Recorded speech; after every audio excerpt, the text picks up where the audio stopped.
Hi hello friends, welcome back to media talks. நான் உங்கள் Mounika. So இன்றைக்கி எபிசோடை பொறுத்த வரைக்கும் நம்ம விஜய் வந்து பார்த்திங்கன்னா கூட்டத்தில் ஒருவராக இருந்து அவங்களோட ஸ்பீச்சு அவங்க எல்லாத்தையுமே பார்த்துட்டு அவருக்கு தேவையான காவேரி ஃபேமிலி எங்கே இருக்காங்க அப்படிங்கிற விஷயத்தையும் தேடி கண்டுபிடிச்சாங்க எனக்கு எபிசோடில். ஸோ நான் எக்ஸ்பெக்ட் பண்ணது கண்டிப்பாக காவேரி ஃபேமிலியில் யாராவது ஒருத்தராச்சும் அவரை பார்த்துருவாங்க அப்படின்னு சொல்லிட்டு, பட் பார்க்கல. இப்போ பார்க்கட்டுனா என்னங்க, கண்டிப்பாக வந்து பார்த்திங்கன்னா இந்த ஒரு ஷோ வந்து டெலிகாஸ்ட் பண்ணுவாங்க இல்லையா, சீரியல் எபிசோடு டிவியில்.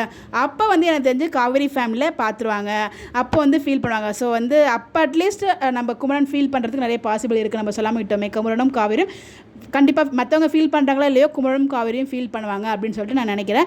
அவங்க அது எல்லாமே நடிப்பு அப்படிங்கிற மாதிரி தான் வந்து நினச்சிட்டு இருக்காங்க. அவர் வந்து இவ்வளோ நடிக்கிறவர் எதுக்குங்க வந்து இப்போ கூட நாங்கள் நிற்கணும் அப்படிங்கிறத கூட அவங்க யோசிக்க மாட்டாங்க அப்படிங்கிறது எனக்கு ஒரு பக்கம் தோணிட்டு இருக்கு. பட் எனிவேஸ், அதனால தான் மேபி எனக்கு எபிசோட் அவங்க பார்க்குற மாதிரி காமிக்கல. இன்னும் வந்து இது நல்லா ஸ்பெஷல் ஆக்கணும் அப்படிங்கிறதுக்காக எபிசோட் வந்ததுக்கப்புறம் வந்து அவங்க பார்த்து ஃபீல் பண்ணுற மாதிரி ஒரு ட்ராக் கொண்டு வருவாங்கன்னு நினைக்கிறேன். என்னோட எக்ஸ்பெக்டேஷன் தான். பார்ப்போம். இதை பற்றி நீங்கள் நினைக்கிறீங்கன்னு சொல்லி உங்களோட ஒப்பீனியனை மறக்காமல் கமெண்ட்டில் ஷேர் பண்ணுங்கள். கண்டிப்பாக எபிசோடில் பார்ப்பாங்க அப்படிங்கிறது நான் நினைக்கிறேன். யாரெல்லாம் அப்படி நினைக்கிறீங்கன்னு சொல்லி கமெண்ட் பண்ணுங்கள். Bye bye.